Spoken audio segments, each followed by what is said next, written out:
A pleasant afternoon, everyone. I am Micaela Musa from the Development Academy of the Philippines, and I will be your host today. On behalf of the DAP, we welcome you to the second day of the webinar series entitled Nurturing a Citizen-Centered Use of Artificial Intelligence for Improved Productivity. Today's webinar is organized by the Center of Excellence on Public Sector Productivity of the DAP. This is a new episode of our ongoing Public Sector Productivity Webinars 2023. Through this webinar, we aim to enhance awareness and stimulate the discussion in understanding the role of artificial intelligence in improving the delivery of government services, improving allocation and management of resources, and making government operations more efficient. For today's session, our topic is integrating AI in government operations and service delivery. But before we start, we would like to acknowledge our viewers tuning in from our Facebook page and YouTube Live. We can see various agencies today coming from Facebook, such as Civil Service Commission, Central Office. We also have Dr. Jose Fabella Memorial Hospital, GSIS Maasin City Southern Leyte, and House of Representatives. For our YouTube platform, we have Commission on Higher Education, Department of Foreign Affairs, Nueva Ecija University of Science and Technology, Philippine Ports Authority Port Management Office Bicol, and we have Department of Health and Land Registration Authority. Again, a warm welcome to all our viewers from different agencies across the Philippines. We are grateful to have you here with us, and we also recognize those who actively participate in our webinar series since yesterday. Before we move on to our main program, just a gentle reminder for our dear participants that in order to get an e-certificate of attendance, you must accomplish the session and course evaluation form, which we will be sending at the end of today's session. As usual, we encourage our viewers to write their comments and questions on our Facebook chat box and YouTube live chat section. We'll do our best to accommodate your questions live at the end of the session. So yesterday, we have Sir Vlad with us, and he talked about the relevance of AI to the public sector, including its potential and anticipated risks in integrating it to our service delivery. Now we have our distinguished presenter who will discuss how we can integrate AI in government operations. Our speaker is the Executive Director of the Philippine Council for Industry, Energy, and Emerging Technology Research and Development of the Department of Science and Technology. He holds a bachelor's degree in geodetic engineering, master's in remote sensing from the University of the Philippines, and obtained his Doctor of Engineering from the Tokyo Institute of Technology.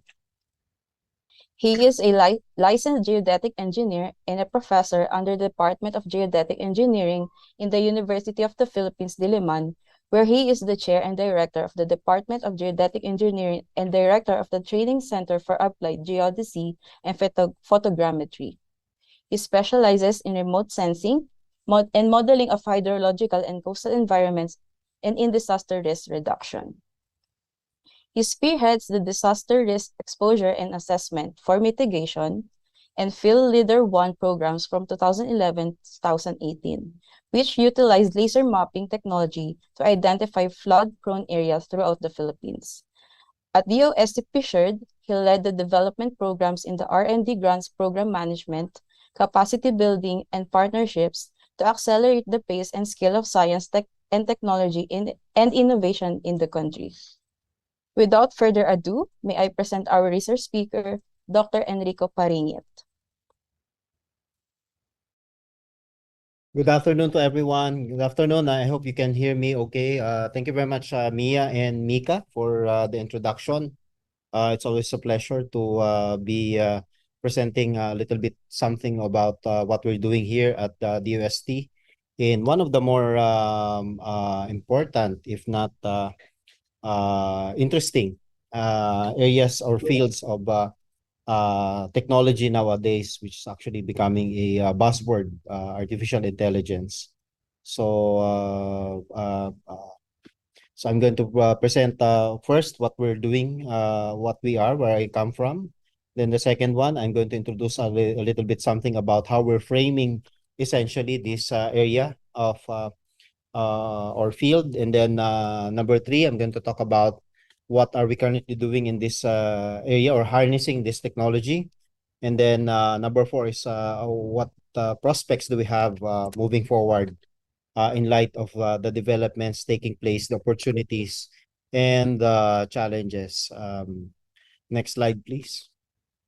So as I mentioned, I need to maybe a bit introduce what we are as an organization. So we're the Philippine Council for Industry, Energy, and Emerging Technology Research and Development. So essentially, we provide support for research and development as part of our main mandate. But in order to support that, of course, we need to develop the human resource and institutions that will conduct the research and development that will be taking place. We also need to properly disseminate to the public what our researchers, innovators, and scientists are doing. And then lately, because of the passage of the Innovative Startup Act, we have begun to also provide support to private firms, particularly startups, for some kind of technology transfer and commercialization support.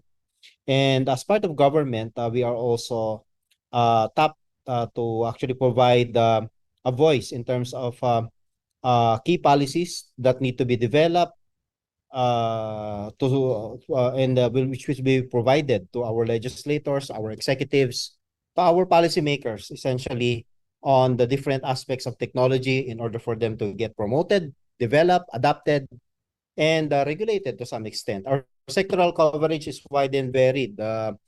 You'll see here that we deal with energy and utilities, industries, and of course, all of them be tapping onto emerging technologies that actually help enhance, innovate, and improve the way we do things on key industries that have, of course, profound economic and social impact to our society. So, and then, of course, we also have a provide support to make this happen and to reach out to the public through our science communication initiatives and in policy.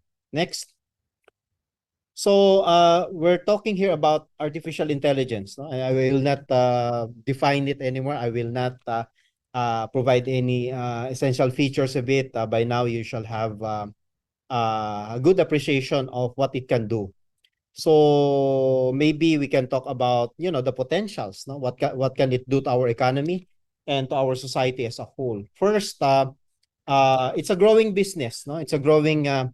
Its contribution to the economy is profound globally. It's valued at 407 billion by 2027, and a top think tank firm, IDC, is actually now looking at the spending, which had very promising or very aggressive results, no, in the different areas such as banking, government, professional services, manufacturing, and even retail. Next slide, please. So in the Philippines, we've really pump primed our resources to provide the necessary support and preparation for us to get prepared for adapting, utilizing, and developing various artificial intelligence applications and tools, no? And you actually see here that even while it's ranked among the 21 or so different sectors that we support, it has actually a very modest, no, budget, no, close to that. This is already close to what, about 10 billion US dollars, no? So this is not really a small amount, consisting of 16 projects. So this mainly to help, of course, our researchers from universities, from research and development institutions, tap onto this technology. No? Some parts of it are gearing towards development. Some parts of it are actually looking at different ways on how this could be integrated into industries, into commerce. Of course, commerce, we know that many business firms are already utilizing AI engines, no, or AI platforms in order to drive their business strategies and making their business decisions. But insofar as government and industry is concerned, we still have a lot to catch up with. And I think with some successful cases from research and development, will be able to put out some good use cases for this to happen. Next slide, please. When we talk about AI, actually it has a very broad, very wide area of utilization or application, and of course potential, no, for use. But mainly in terms of the way how you then you use it as a tool varies, no. The first, and this is quite becoming very popular, is onto language related tasks. So I could even say that you could probably talk with an AI chatbot all day, no? Talking about the very mundane to the very profound things, no? And you wouldn't even notice that you're actually speaking or talking to a machine, no? And you can even ask questions, no? Of course, it's a different story whether the answer is correct or not. Like yesterday, I had my 14-year-old daughter. We were talking about her assignment. The answer was very logical, but it was not correct. No, it looks logical, but it's not correct. So not all the things that you get off language models, as we call them, will actually come out to be true. No, so you really have to have that kind of discernment. You have to check, you have to verify and validate, especially in those that are doing hard sciences. No, and this is one of the challenges essentially in applying AI. They say that it also hallucinates, no. So hallucination means they actually tell you something that's not really you know um taken from fact. They could actually fabricate things out of thin air. So there's a level of discernment needed. The second area of application is data analysis. No? So when you essentially now do some data crunching, because of course the government is moving towards digitalization. There's a lot of data now being generated out of the transactions with government, out of the CCTVs and sensors that are installed by government offices, as well as of course data coming from the public, no, mainly through, say for example, social media, use of mobile phone and other apps that allows them to actually interact, record their transactions, and even provide them their location, no. That's also part of the data that's being generated. But the value of the data comes in when we start to analyze it, and when we start to actually making some inferences based on the data, and then provide some kind of solution or some kind of insight, no, that will actually drive businesses, commerce, answers to some of the governance questions that we have, no. um lang It's not just about data, numbers, and language. This could also be somewhat visual. I don't know if you've heard about DAL-E. No, DAL-E is actually one of the um, AI tools, no, models that actually generate image based on a prompt. No, just like ChatGPT, you give a prompt of what you want an image of created, and it will create something for you or to your liking, no, according to your prompt. You can even specify in what likeness, no. Maybe it can, if it's a painting, it can do the style of a Rembrandt or a Monet, no, or of the more contemporary ones like Salvador Dali.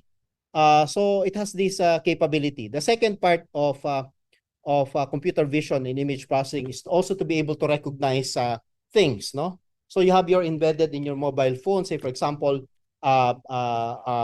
artificial intelligence modules that recognize faces. But that's not all. You can even recognize cars, vehicles, other objects, no? The list of applications goes on in that area, no, recognizing it, accounting for it, making an inventory, and then making some subsequent calculations out of them. On the other hand, of course, speech and audio processing are also quite potent areas of application. What if your speech gets recorded, and so you don't really have to type what you talk about, no? Or vice versa. You could even write it down if you're shy, and then have somebody, an artificial intelligence model actually read that for you, no? In different or in a variety of ways. And then the fifth one, very powerful, and that which actually combines all of these application areas together, is on the part of robotics. No, so someone that sees and recognizes objects, it has this vision, and then it also performs some kind of analysis if it's if the object near that robot is near or far, and it makes certain actions depending on the information that it has called out. So application of self-driven cars is actually some kind of automation, no? So and it incorporates out actually three out of these five, no? The fifth one is sort of an integration tool. All right. So maybe, well, the topic of this lecture is more about how do you then integrate all of these artificial intelligence tools in your workplace? The tradition is that we essentially have a tool set, no, and at least a compilation of the knowledge that we have from maybe years of experience doing a job. And then we also have a load of data that's accumulated through years of doing service, no? For any government agency, for any local government, for any frontline unit that actually keeps a record of all the transactions, of all the applications, of all the requests, you accumulate this data. At the same time, you have sets of policies, you have sets of mandates according to the law, and a set of procedures, no, work instructions in the office by which you could actually follow, no, so that you will provide a certain service or a response from certain requests, no, coming from your citizens, from your constituents, from your partners or stakeholders. So you use this essentially to come up with the proper response or action to be taken. Now, this is good if you're like an experienced worker in government. But what if you're a newbie? How do you then tackle this issue? What if there were like, 1,000 issuances that you have to remember for every request that you need to have? So this may entail costs because you need to hire, more specialists working on different fields according to the services that are within your organization or your department.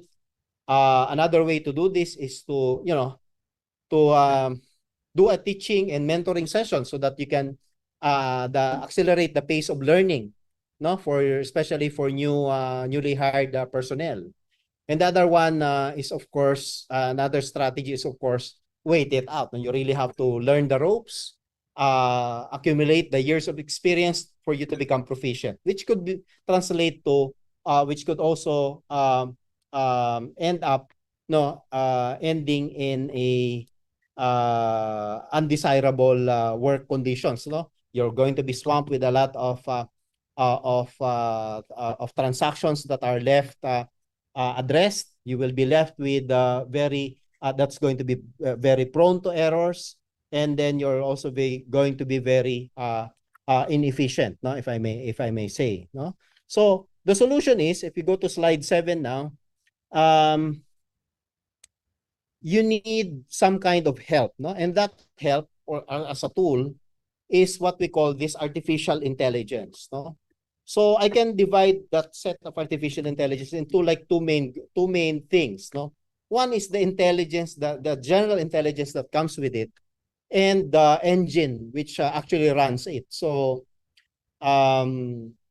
and the engine, the beauty of the engine is that it tries to translate that accumulation of the knowledge into something that will be useful for you. For example, as I mentioned earlier, one of the applications of AI is natural language processing or language modeling. You want immediately to provide response to clients, but you don't really have the workforce to do it because you're only like one unit in your office, but you have like 100 clients calling a day. So you can resort to the use of natural language processing in order to provide intelligent answers to your clients. No? But sometimes, of course, these engines are embedded with what we call artificial general intelligence. No? Essentially, these are the knowledge that would have been gained if you're just to refer to public knowledge. No? Of course, basic math, basic science, etc., etc. Things that you could actually get off, say, for example, Wikipedia. And then you accumulate this knowledge so you can be functional. It can answer certain intelligent questions, but it cannot answer certain questions, or it cannot provide the responses according to the context of your organizational mandate. That's the main difference, no? So it cannot immediately answer questions like, oh, so what are the requirements for application for, I don't know, building permits, for example, in the case of local government. So what are the requirements for, say, for example, application of environmental compliance certificate, no? So if you were a person, you would have to pour through, issuances, administrative issuances, department orders, in order for you to be able to find the solution, especially if you're a newbie. If you're a veteran, if you're a seasoned government worker, you could maybe get it on top of your head. So the strategy now is to be able to ingest all of this knowledge base. So this is what I now call the knowledge base, all of the policies, all of the procedures, all of the work instructions, the steps, no, that need to be taken, as well as the data that comes with it, no, the prior, for example, prior transactions, prior dealings with key agencies, as make these kinds of responses. So that goes into the engine, and that will enable actually the worker provide or do some kind of data crunching or some kind of processing. Say, for example, you want to generate a letter responding to the request, but the letter has to contain a response that is consistent with the rules, the regulations, or the mandates of your agency. So that's when essentially your local knowledge base becomes important. And the good news is that in some AI models that are available out there, you can actually then get the application programming interface or the API. No? That's a very now the technical part of it, to actually use the green part, the AI part, and fuse it with the database of all your knowledge base to come up with a tool, no, or a bot that responds to any process related to your client, such as a request, an application, a permit, and then I'm sure your customers will be happy because this actually do not take a lot of time, no, 30 seconds of the time, you even less, you will come up with a valid response. But then again, as I have mentioned, there are many uncertainties. You still have to validate, no, the response that was given by the machine. And I mentioned already that there are a lot of tools available already. Of course, ChatGPT is by far, the most popular. It has exploded since the beginning of this year. Google has its own version called Bard. The difference mainly is that Bard keeps on learning, while ChatGPT, even in its current version, is stuck in 2021. So that means the knowledge base that it was based on had been learned, no, the learning had been based on up until I think September 2021. So anything that had happened after September 2021, it will not remember, or it will not be included in its knowledge base. While Bard keeps on learning as things get recorded over the internet. And then there are, of course, other ChatGPT alternatives if find it a little bit too expensive to engage ChatGPT.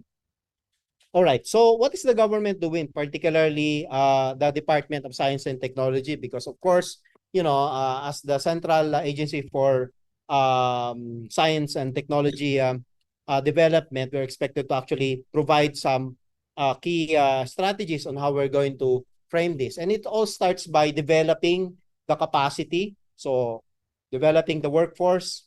We need to have a very good also infrastructure.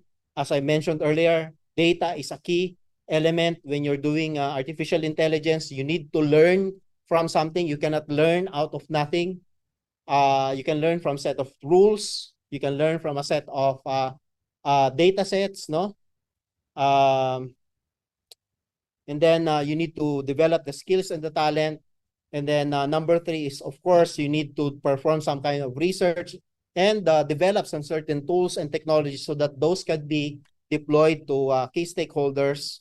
And then number four, which is also very important, and I think some of you that are dealing with policies, we should start talking also about the equivalent policies that will address the prevalence of AI-related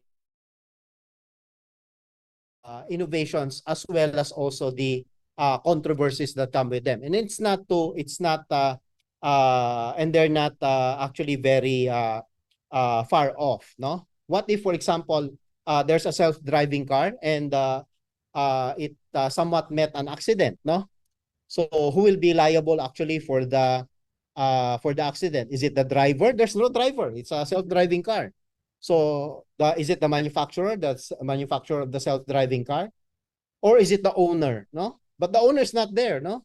Because the owner drove actually just bought the car, no? And just let the driver sorry, the car drive itself, no? So these are some of the illustrative examples of what could be or what could happen if we do not, no?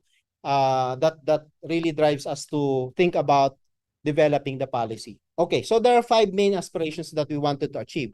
The first one is to have a universal and affordable access to AI infrastructure.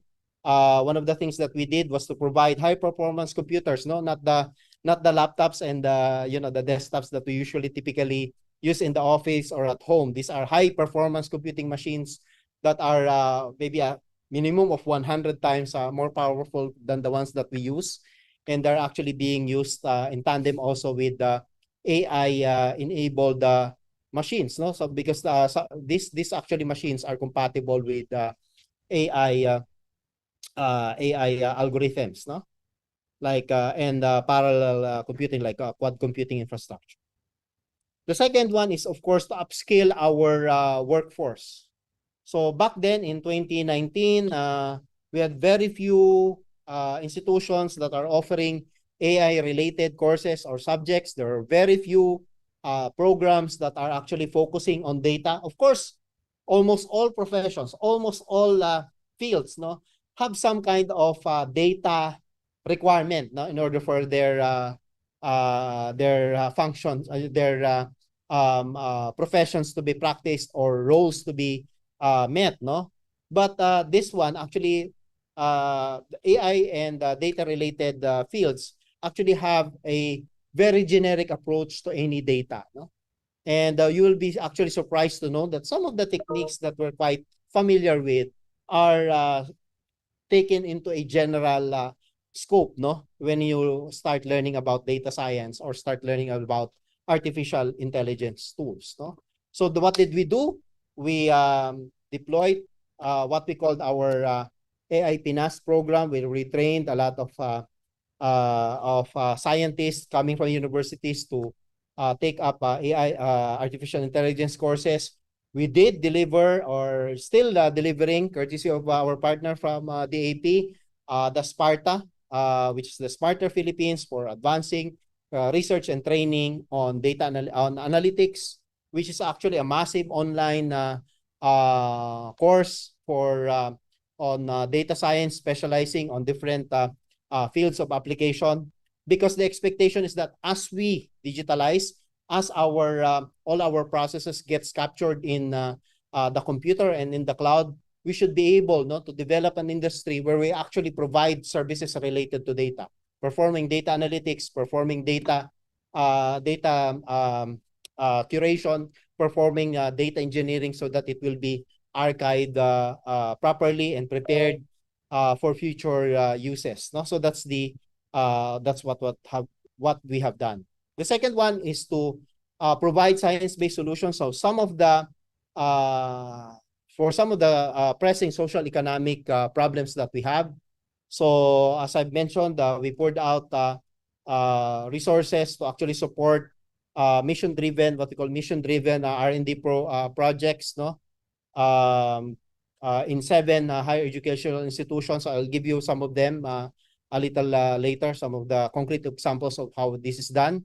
And then what we aspire for also is for artificial intelligence to get embedded to get integrated into our key industries, no, into the machines, into the equipment, into the facilities of our factories, industrial plants, and other uh, industrial settings, no?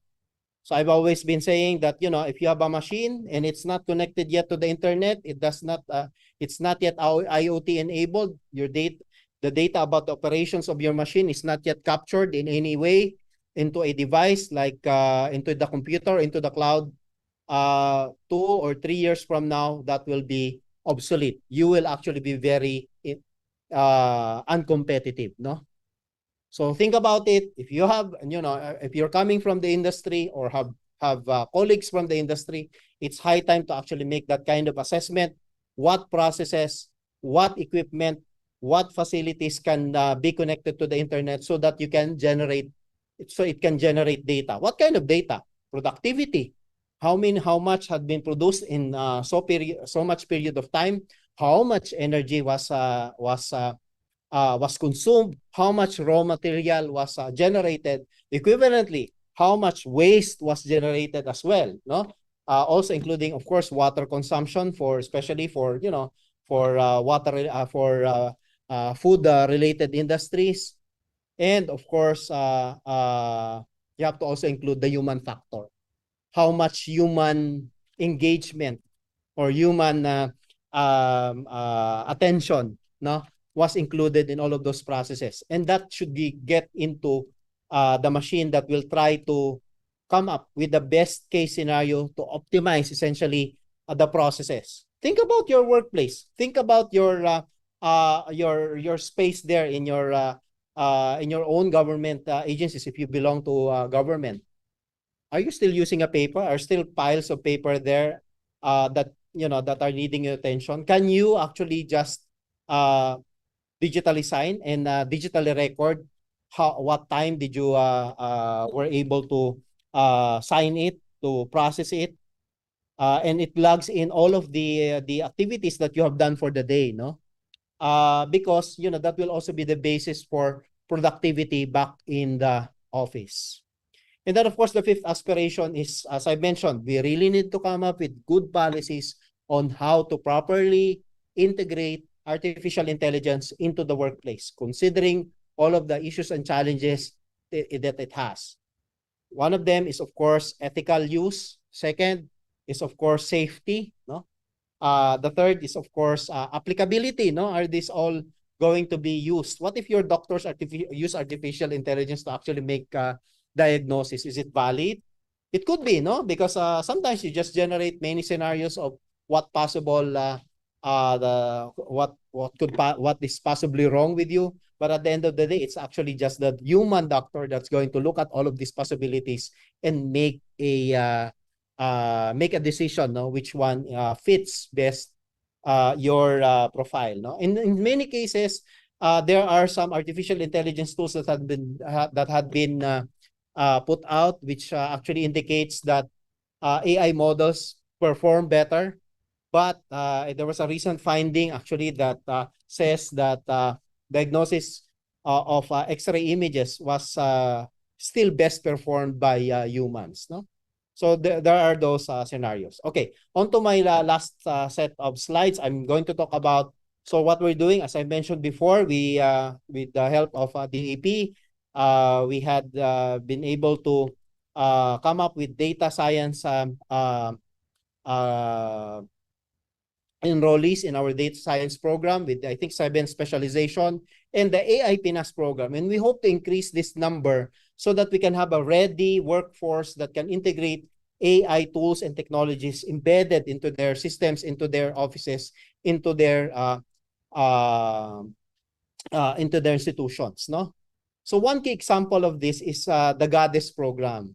You know, the Goddess program is sort of the capstone program. If you will consider those that have graduated or that had finished courses in data science can actually apply for a small grant so that they could put out some use cases, no? The Goddess program, if you look at the list, actually tackles some of the key functions or operations that we have in government. Like, for example, if you're a local government, you want to address the needs of senior citizens, PWDs, services like garbage collection, traffic, um, and you want to do it that in a way that is data driven or information based, right?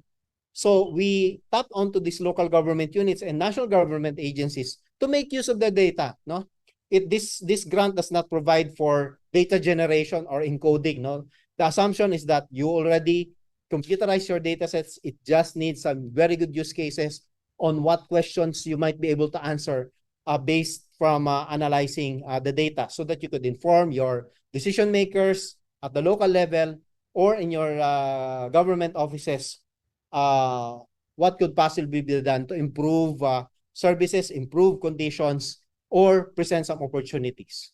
There are also AI applications on cross-cutting applications. No, one of the bigger programs that we have is what we call the SkyPinas program. No, and automated labeling machine. So imagine if you've used Google Earth, all of the objects in the Google Earth, whether it's a house, a building, a warehouse, a government complex, could immediately be identified by virtue of how they appear in the picture alone. No, wouldn't that be great? And it will actually inform you the capacity of the area in terms of occupancy, in terms of the level of vibrancy, and of course the economic opportunities or deficiencies in the area by virtue of just making an inventory and making a analysis of the trends happening in your local area. And Skypinas actually does this, no? Using actual images. So it's not so much that you generate the data, it's more of how fast can you do it, and then also where are you going to use it for. There are also some use cases, good applications of AI and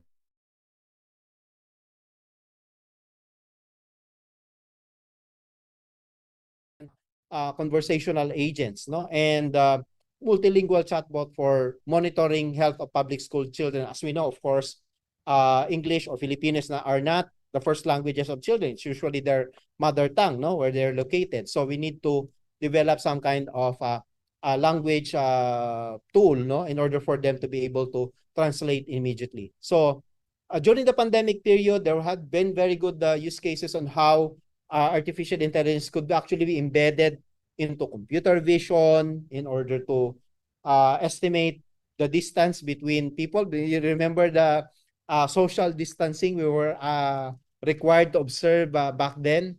So AI can have a good way to estimate how far are you from your nearest neighbor or nearest pedestrian adjacent to you, no?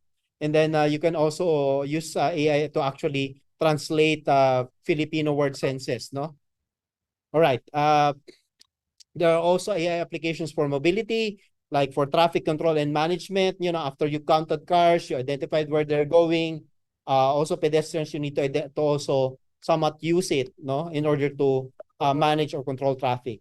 There are also some good cases now on environmental management. They used AI in underwater camera to actually detect plastics in the ocean or plastics in in the bottom of the sea.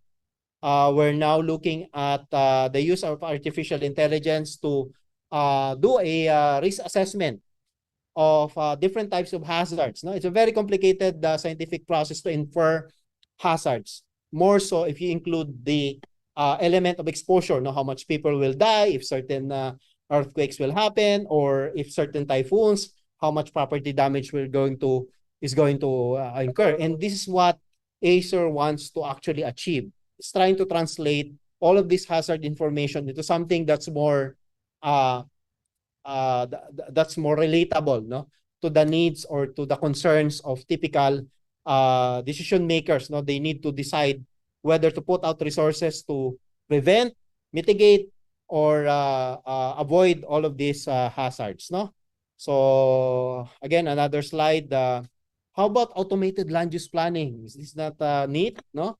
So instead of using the typical overlay techniques, we have other considerations, of course, for allotting certain types of land uses. No, the principle of highest and best uses will really be coming about if only we have the knowledge base to use it. No, so you can ingest actually the planning guidelines coming from the different government agencies to come up with something that will meet all the requirements. So that's the prospects.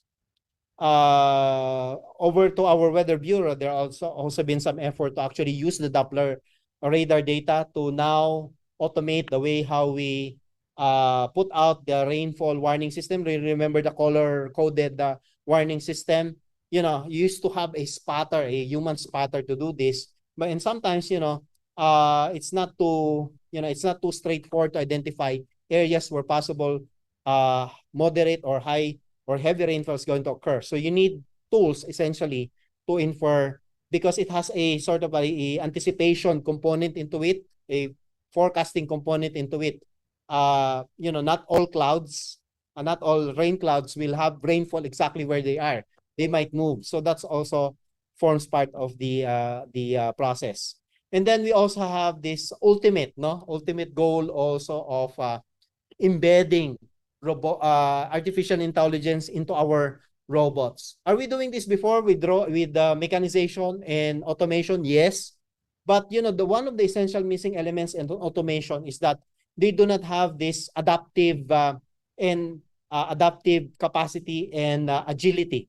Adaptiveness means you adapt according to the conditions where it is in, no? And that can be inferred through data.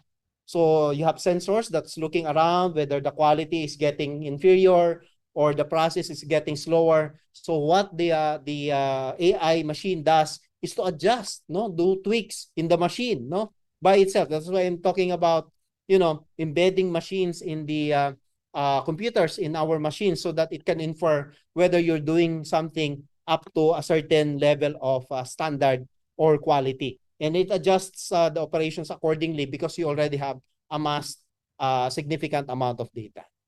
And then we have autonomy now is one of the battle cry in the AI scene, no?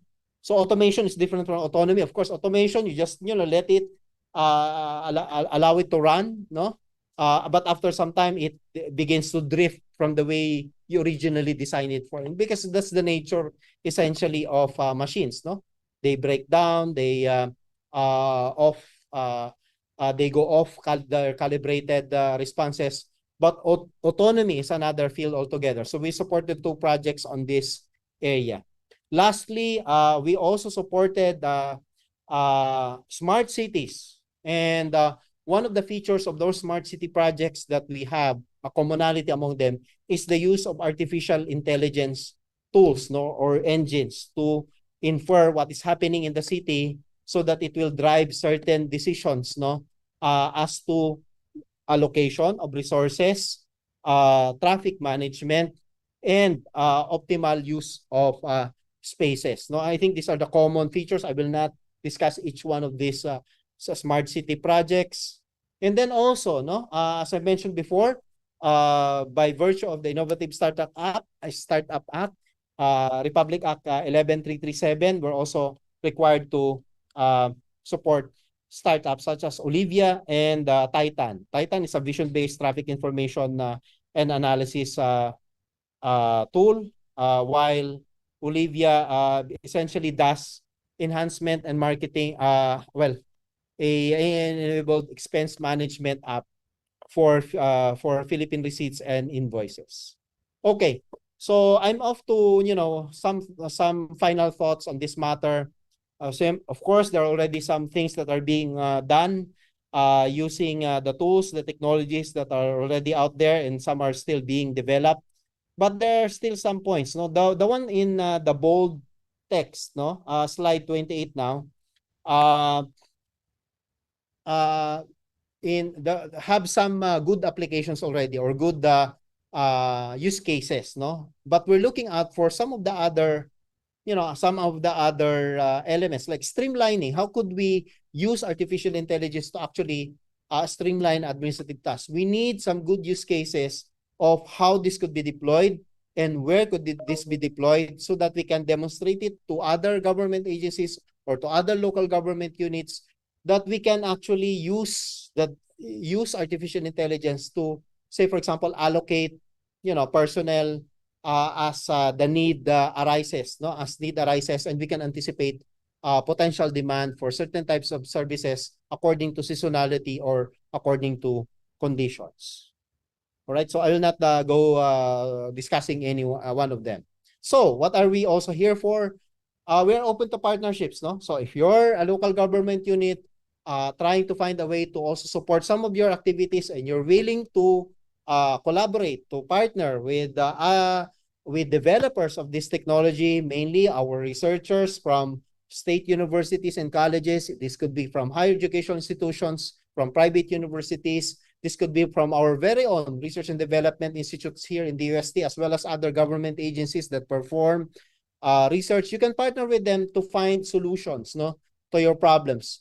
Because at the end of the day, it's the end user or the one that will be using it in the end, which is in the best position to actually provide key ways on how these tools could be best and effectively used and deployed, no? So it should not be just an outcome of the imagination of our scientists and technology champions, no? But rather they should be coming from a use case point of view. All right, so to end, let me just say that we need to transition to some of these intelligent tools, and we need to do it fast. Because if not, no, we will be left to be inefficient, ineffective, with a lot of vulnerability for losses, economic and social, as well as threats of incompetitiveness. So that will also drive down the influx of businesses and investments in our localities and in our country in general. If our aim is to modernize, if our aim is really to integrate a lot of this streamlining efficiency processes in government, we need tools, we need technologies like artificial intelligence. And you could be part of the solution, as I've said, through participation in many of the research projects and activities that we have. And slide 31, Kat. So we have a call for proposal. This is going to be very short. The deadline is at the end of this month. You might find it strange that maybe some universities will be approaching you, asking you for some kind of, support to collaborate with them as they submit their proposal. It's part of the requirements that we have, particularly for those they have deemed or identified to be beneficiaries. We don't really like to call you beneficiaries, no, because you're like just at the receiving end. We want you to actively participate as the researchers come up with the solutions, as they come up with the tools and technology. So the timeline is here. We just actually opened this last May 1, and it will be closing on May 31. So again, it's either you, if you're a government agency. Actually, we're open to proposals coming from government agencies. If you're coming from university, you're a natural. If you're coming from a local government, you might as well partner with your nearest local or state university to find some sustainable ways forward, making use or tapping onto artificial intelligence. So I think with that, these are the topics, Wala, in artificial intelligence that you might want to look at. I think I already mentioned or discussed many of them. We're also looking at AI for sustainability, no, as a way to maybe capture the essence of what we want to achieve. So with that, I think I can end my presentation for today. Thank you very much and good afternoon. Thank you, Dr. Peringit, for a very informative talk. I actually admire the efforts of your institution when it comes to leading or advocating for a futuristic government here in the Philippines. It is good to know that part of the plan is informing policymakers on further steps of how we can embrace a futuristic government to not just improve productivity, but also to increase our economic development. And it is also reassuring that safety measures are being considered, such as ethical standards being in place as we approach this new era of government. We are down to the Q&A portion of our program, Dr. Pringit, but if you don't mind me asking, how do we fare as a country when it comes to developing our own AI tools that are tailored to our bureaucracy?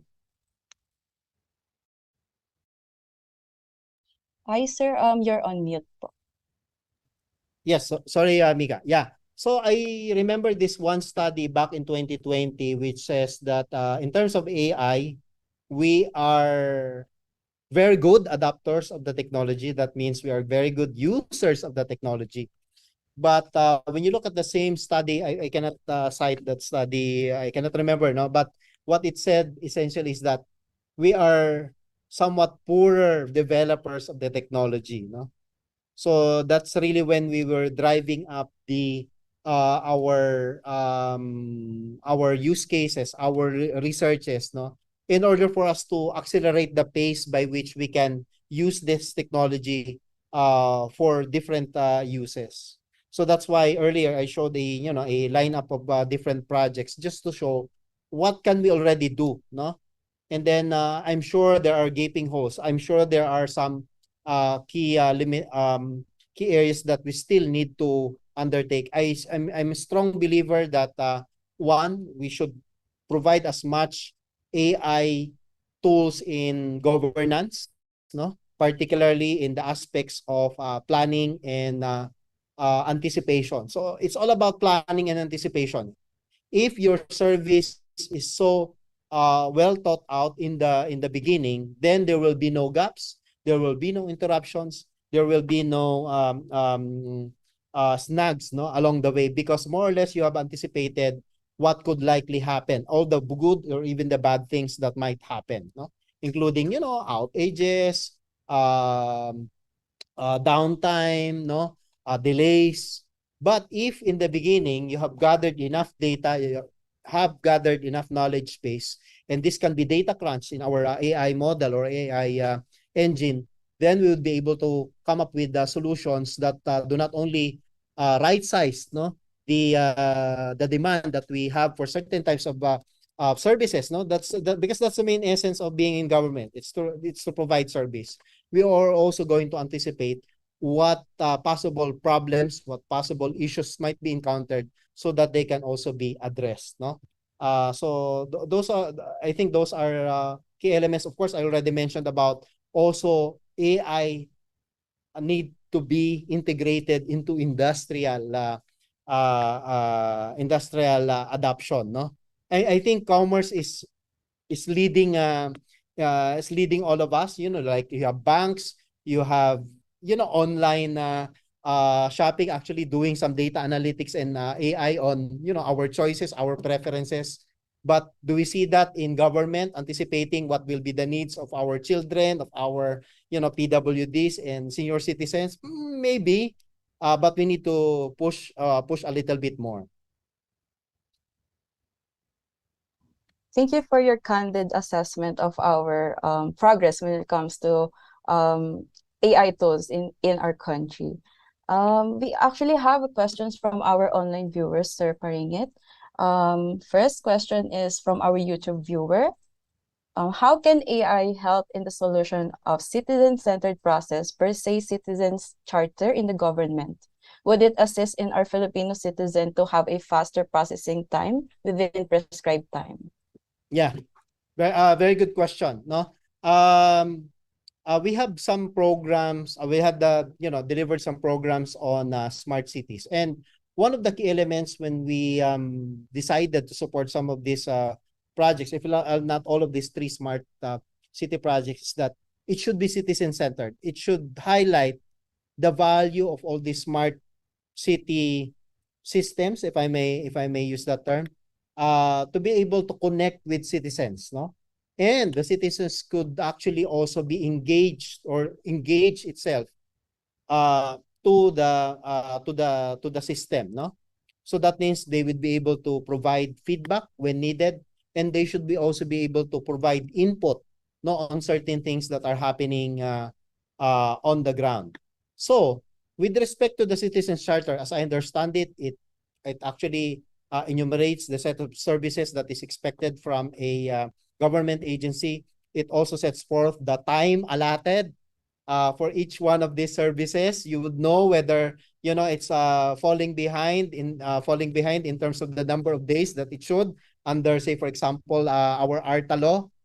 But sometimes, ordinary citizens don't actually know whether it's at par, falling behind, or maybe doing well, no?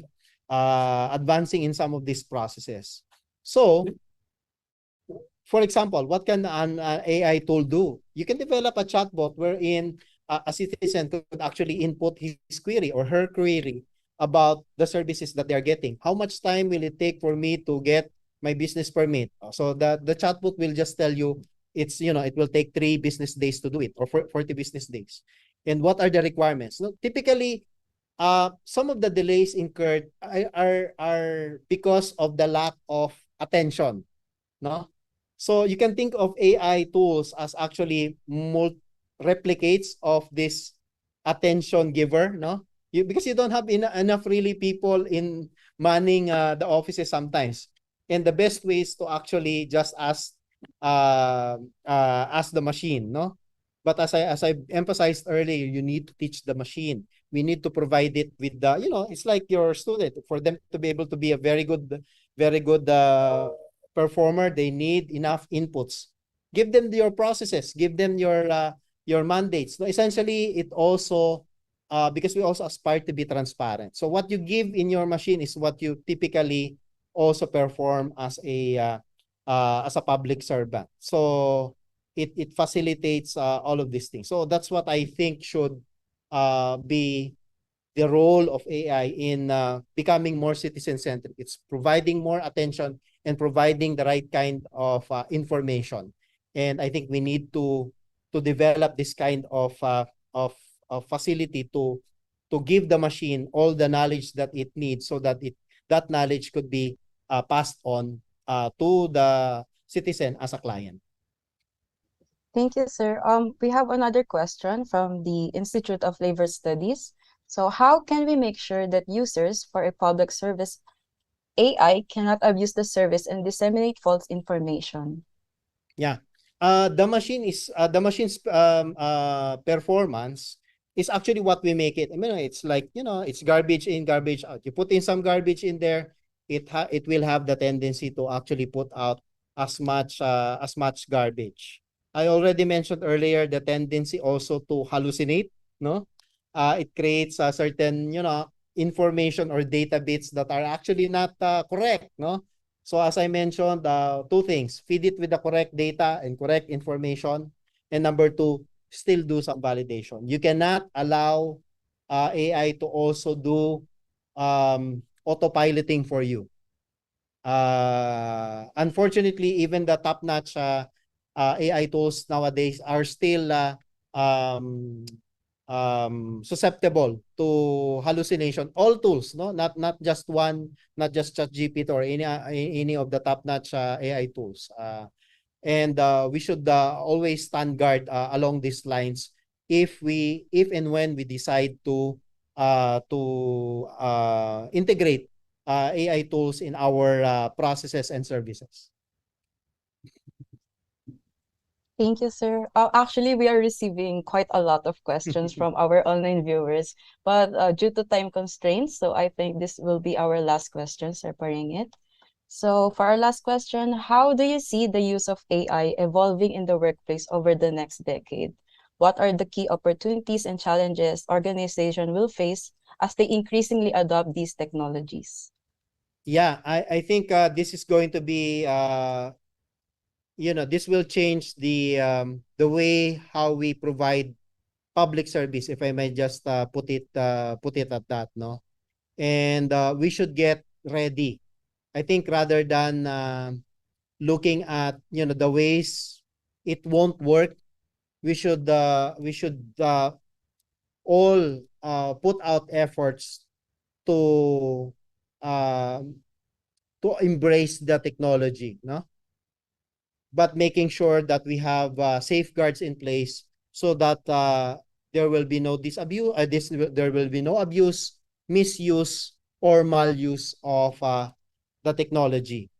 So as I mentioned, if you're not integrating, if we have not yet integrated the AI tool in the next 2 or 3 years, we will be sorely left behind, no?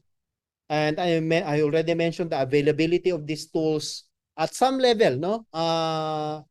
At some level, and we should learn how to adapt these tools as soon as possible, maybe perhaps within the year. Very, very crude example, a very um, illustrative example. Just writing letters. Sometimes writing letters as a response to certain requests takes a lot of time. But you know what? You could actually use these language models to draft the letter for you. But of course, you have to correct it. You have to inject in some of the key facts and figures that you would want to apply, right? So data crunching, for example, computing resource requirements in terms of budget, in terms of people, in terms of time. AI can also do that. So in the next 10 years, essentially, I'm really optimistic that we shall have embraced this technology in the same manner that we have incorporated office tools, no? Like your spreadsheet, like your word processor, like your databases in our offices. But if I may say, this should not happen in 10 years, in a 10-year horizon. This should be happening much faster than that, no? It took us like 20 to 30 years before we could just have uh, these computer tools in front of us. If it were not for the pandemic, could have been slower. But I'd like to say that AI will should be much faster than that. And there are many ways, no? One, you already see our strategy in terms of developing our workforce, developing our infrastructure. I say also we need to improve our data management to be AI ready. We need to collaborate. That's why I'm calling for collaboration in these proposals. We need AI to be incorporated in our curricula. No, typical science or math, engineering degrees, or even sciences. No, in general, even accounting should have also some courses integrated with AI. And then, while putting out ethical guidelines and regulations are good, the absence of that should not really stop us from moving forward. But it should run in parallel. And we need always success stories.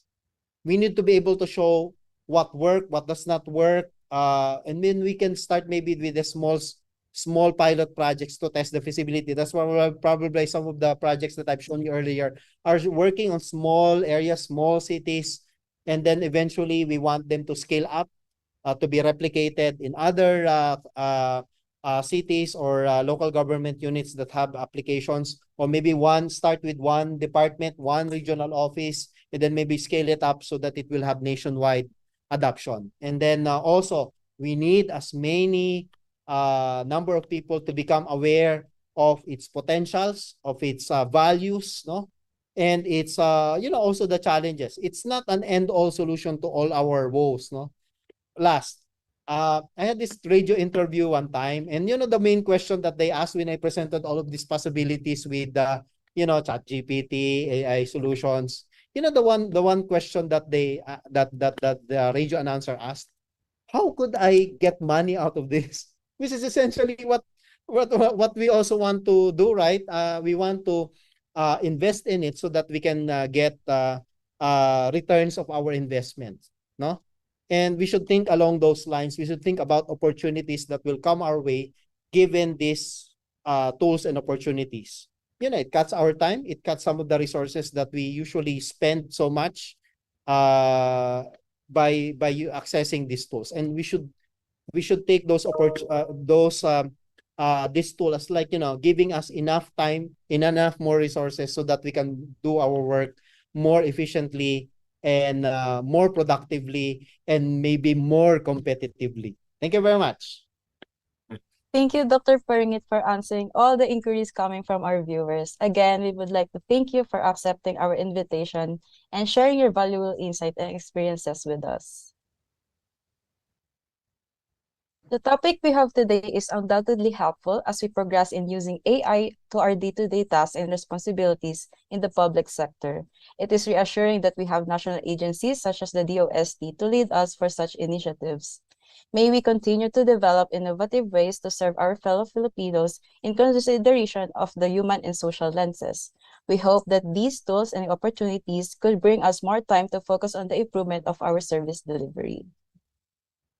Before we end our program, just a gentle reminder for our participants that you may receive your e-certificate of attendance once you have completed and passed the evaluation form and exam. The link to the Unified 2-Day Evaluation and Exam is posted and pinned on the comment section and chat box of our Facebook and YouTube accounts. Thank you for joining us and for your continued support. We look forward seeing you again in our next webinars. Thank you and enjoy the rest of the week.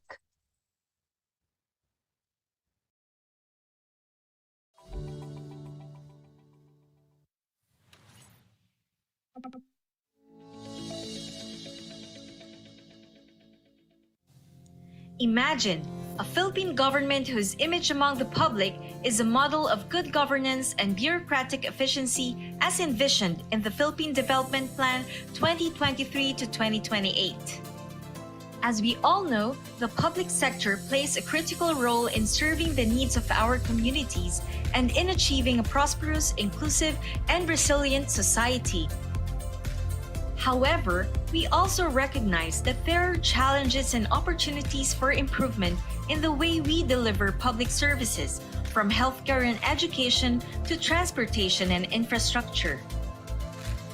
The Development Academy of the Philippines, as the country's national productivity organization, recognizes and advocates the importance of raising government productivity to improve its efficiency and effectiveness in delivering better and quality services. To support this, the Academy, through its Center of Excellence on Public Sector Productivity, proudly launches the Productivity Challenge to reinforce the government's effort in raising the productivity performance of government agencies in the country. Its goal is to advance the productivity movement in the public sector by raising awareness and enabling a culture of innovation to improve productivity performance and public service delivery. A multi-year project from 2023 to 2026 that intends to foster awareness and boost the productivity and innovativeness of public sector organizations in the Philippines. The Productivity Challenge serves as a nudge to accelerate the much-needed productivity change in the Philippine government. The project has set annual targets that will be posed as a challenge that enjoins the Philippine government agencies to achieve collectively. For 2026, it's money-wise, 1 billion pesos saved. For 2025, paperless, 1 million sheets of paper saved. 2024, fast break, 100,000 transaction hours reduced. And to jumpstart this initiative, the first challenge is entitled 2023 Productivity Spark 1,000 Ideas for Productivity. It is designed to provide an open space to generate innovative ideas that improve productivity in public service delivery, government processes, and operations. Individuals and groups from PSOs are enjoined to send suggestions that reinvent approaches in areas where productivity is much needed. How can you join the Productivity Challenge? Participants must register and submit their entries through this link. A QR code is also provided on our Facebook page and website. Make sure that the information and requirements for each entry include title of the idea, brief description of the productivity problem, solution to improve productivity, expected benefits from the solution, any illustration that would support the solution, and a 60-second video pitch describing the idea.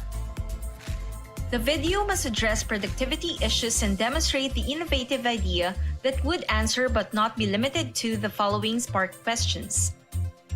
How might government offices produce more with less? How might waste in government operations be reduced? How might government employees do things right the first time? How might government offices earn public trust and confidence? All submitted entries will be posted in the CUE-PSP Facebook page, YouTube channel, and the Productivity Challenge website within 2 weeks after receipt. Interested individuals or groups may submit multiple entries, and these entries will be accepted on a rolling basis. Individuals and groups whose entries meet the criteria will receive certificates and tokens from the Academy and will be featured in our online and social media platforms. Are you up to the challenge? The problems and public demands we face in the public sector are significant. By working together, we can make the Philippine government as a model of good governance and bureaucratic efficiency a reality. Let's continue to challenge ourselves and our organizations to be better and to stay focused on the needs of the people we serve. Join us as we work together to elevate public services and raise productivity of government agencies. Let's get started. Let the spark begin.